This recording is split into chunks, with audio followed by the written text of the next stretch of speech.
Hi everyone, I'm Mahogany and welcome to episode 3 of Mahogany Talks. Hey guys, I'm Jonathan Celestin and I'm so happy to be back with my really good girlfriend, Mahogany, on Mahogany Talks. Okay, so today I wanted to talk to you about some of the things that I feel are travel essentials. I've been getting a lot of questions on Instagram and we're just going to answer some of those questions. Awesome. So one of the things that I love to travel with now is this thing called the Cocoon.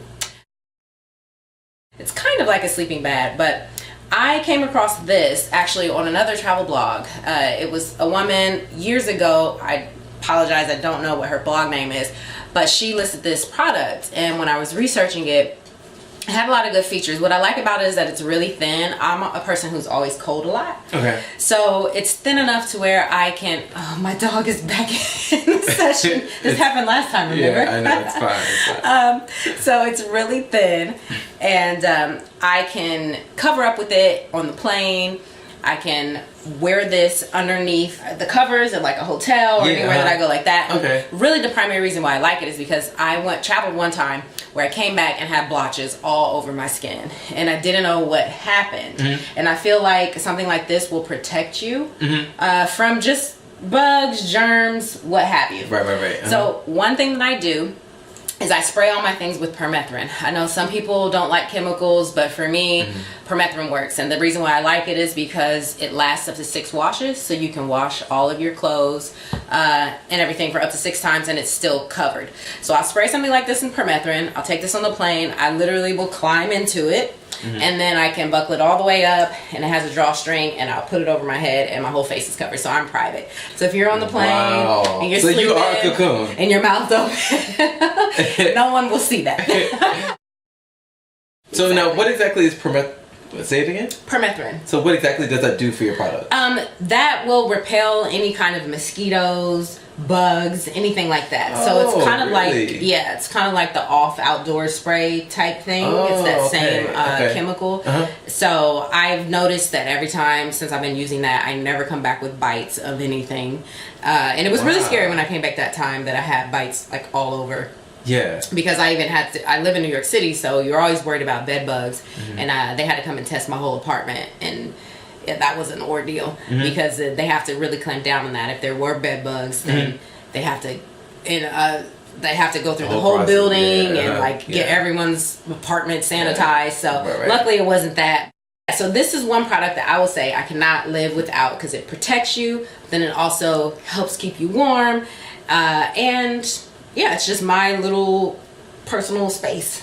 On that same note, I actually travel with, I don't know if you do this or not, I actually travel with the face mask. Yes, I started doing that. I'm one of those. I know you kind of, you look at the people on the plane and you're like, okay, really? I'm one of those. No, so when did you start? I agree. I started doing that actually after I came back from Japan because a lot of people in Asia travel with the mask and it's not sort of a taboo or a weird thing over there. And I got really comfortable while I was there doing that. And I just like it. I'm very much a germaphobe. I hate when people are coughing over me and they don't cover their mouth, the sneezing. And when you're in a plane, it's closed air, recycled air. I don't like that. So I definitely, even in the States on domestic flights, will have a mask. And really I also like it too because if you fall asleep and your mouth falls open, I'm really conscientious about that. But that's the reason why I actually got it, because I don't normally sleep with my mouth open when I'm laying down flat. But when I'm up, erect and I'm up, I tend to sleep with my mouth open, and like I noticed, like when I was on buses or when I was on an airplane, I would wake up and my throat would be scratchy, and I was like, I don't want that. And plus, I sing, so like I don't want to I'm on the way to a show and like my throat scratches. I was like, okay, so I just started wearing that, and it really has helped. What kind of shoes do you do when you travel? So, are you asking like for packing or when you go in the airport? Do you have like an airport outfit? Oh yes. Okay, so for my airport outfits, I definitely like to be stylish and fashionable because I did come across an article. You never know who you're going to meet in the airport. This is true. And this is one of the times where you could potentially meet a lot of people, right? Exactly. So I'm always trying to look very fashionable but comfortable at the same time. So I will wear tennis shoes, but cute jeans. I don't necessarily go for jogging pants. and a cute t-shirt. I've worn heels before, not like stilettos. I've seen some women pumping in the airport in the stilettos. I can't. I'm not doing I'm not doing that. But definitely just like a cute, fashionable outfit, jeans and a tee. Might dress it up with a blouse and some boots. I have done that, like boots with the little heel. But what's something that you wear in the airport?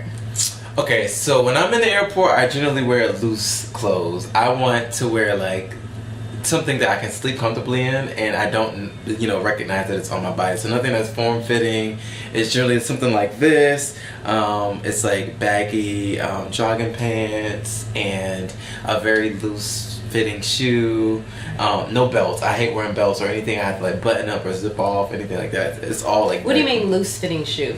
Like, I don't want to wear like loafers or anything like that. Like, definitely sneakers or something that's just like really uber comfortable. Like, I just want to be comfortable when I'm on the plane. Okay. Yeah, because especially for longer flights too. Yeah. You know what I mean?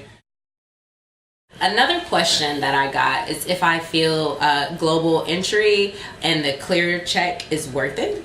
So from the perspective of Mahogany Travels, I am gearing this blog towards the working professional who can travel occasionally, right? Or 2 to 5 times a year, let's say.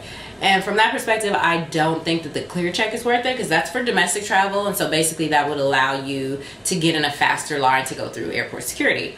I'm always up and I'm always active and excited before a trip.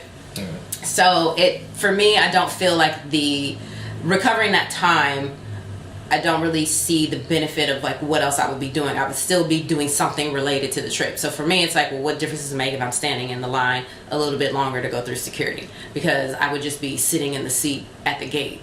You know, so I don't know. I don't feel that that's worth it. But for global entry, I feel like definitely when you're coming back from overseas, sometimes the re-entry lines for immigration can be very long. Especially coming back to the U.S. Because the U.S. it's always. Where else will we coming back to? But like I'm saying, like when you're going into another country, like customs is like never as like it's a whole full like production when you come back to the States. Right. I mean, I've gone to some places, to some countries, and like all over the world, it's just you go in and it's very quick. Right. It's a very quick process. Well, yes. So for us coming back here, I definitely think it's worth it to skip that line, because I don't have that, and I definitely have waited a long time to get back in, and I've like regretted every time. So I just need to go through the process for that. People who have global entry definitely let you know it. Yeah, it's definitely like a lifestyle. It's a lifestyle. Yeah, I definitely would get it. I also know the process to getting global entry is pretty comprehensive. So just a heads up on that. If you're a government employee, by the way, you can qualify for TSA pre-check. So if you're a government employee or like certain like military grades, like you can just go ahead and get that automatically with being having those positions. So FYI, if you don't know. Okay, so the third question that we have is, what do you do to cope with travel anxiety? That's a good one. Question. That's a good one. So I will say that first, I just want to clarify. Just because someone may travel more frequently does not mean that they don't have travel anxiety. Very true. Definitely get travel anxiety still and feel apprehensive a lot of times before I go on a trip. I am of the opinion that I can take some medication and it will help mellow me out to get me through those longer flights. I actually do go to the doctor before any trip, and I will send her my flight legs, and she will prescribe me like 2 to 5 pills for each leg of the flight. You would need to go to your doctor to discuss that with them, but some anti-anxiety medication. And you should speak with your physician about anti-anxiety medications, and they can recommend the best for your body type and the proper dosage. For a really long flight, I like that because I can just take it while I'm in line, boarding, and there's been some times where I don't even remember takeoff, and I'm landing, and I'm waking up, and I'm at my destination. Oh, that's perfect. That's the way you want to do it. In a perfect world, you would just fall asleep before the plane takes off and land. Yeah. So that's one way that, I relieve my travel anxiety. And then another way, if you're not into medication or taking something prescribed, you can just have a glass of wine before the flight. Right. That can sort of mellow you out too. Right. I don't know. What are some things that you do? Well, funny enough, I don't have as much travel anxiety, but I know that the older I've gotten, the more conscious I have become about like when I'm on a plane. I remember when I first started flying, I felt like I'm the same way. I felt like I was like, oh my gosh, like we just took off, like this is amazing. And then I think like after like the 100th flight, like in like a few rocky situations, I've been like, okay, here we go, next flight. Maybe it's just because you get older, you read more things, and then you start to get jaded or something. Yeah. I feel like that too, because I'm like, I never used to be this paranoid, and now I definitely feel more like why am I so like cautious? And it's even more than like being on a plane. Like I am an adrenaline junkie, so I've always liked roller coasters and going to amusement parks, and even that now I'm kind of like when I'm on roller coasters and things now, it's like, what's happening? I just got back from Brazil, and I have to say that all my flights there were really, really great. They were really amazing. I think what had happened was, I think I've had several like really bad flying experiences, and I think that kind of, it takes a while to recover from. I think from a really, really bad flight experience, and like you kind of hold on to that stuff. You had to figure out a way to woo-saw that through, so you're not holding on to that. Yeah. So for people who are sort of scared to fly, and maybe that's what has held you back from traveling, I would say that you should consider whatever you need to do to help you get over the anxiety, and I would suggest like speaking to your physician or something like that for medication to just help you through, because like Jonathan said, if you have a bad experience, it can take you a long time. I had a really bad flight coming back from Las Vegas to New York, and that flight, I didn't fly for another year. I was so like jarred, by that.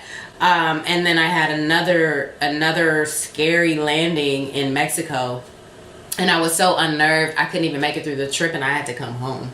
Oh wow. Yeah, day and a half into the trip, I still couldn't calm down from that experience, and I don't even know how I made it home, obviously, because I had to get on a plane to go home. But I just couldn't enjoy the trip. I was done. So I've definitely had those times where it's like, well, okay, this might be it, and it's scary. I also send out a text message. I have like a group text message with my family. So whenever I go to a different trip, whenever I get on a flight, I just send out like a little, I love you guys, I'm heading out to XYZ, text you when I land. I haven't got one of those texts. Was Jim? Well, I'm gonna add you on the list. And when I send that out, you better reply. Okay. You better reply. No, I mean, and we have to be practical too, right? And everything is a calculated risk. A lot of us get in cars every day and drive.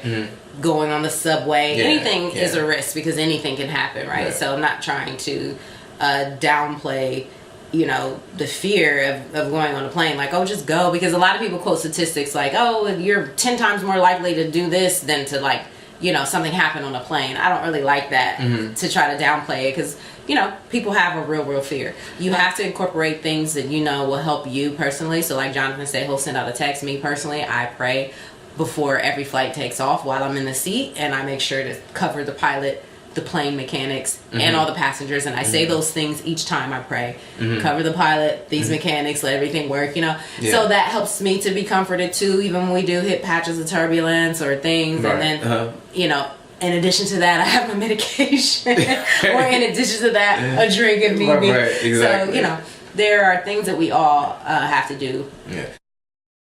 And I think that the benefits of the trip and just the culture and what you experience and like how you're opened up and just the educational part of it, like the edification of just your life overall from traveling is worth it. It outweighs the risks. Absolutely. I'm with you 100%. Yeah. Well, that is the third episode of Mahogany Talks. Continue to send in your questions, because we actually had a really hard time picking questions to talk about we did. For this. And I hope to have Jonathan on future episodes. We're sort of thinking about some ideas for the future. Maybe making this a joint program. Yeah. We enjoy speaking together with each other, and we have actually done this before at the African American Museum in DC. Yeah, we did a TV thing there, and it was really good. So let me know if you want Jonathan officially a part of Mahogany Talks. And maybe we will progress to some things beyond travel. But for right now, we have a lot to talk about with travel. So we have a lot to talk about. Yeah. So see ya. See you later, guys.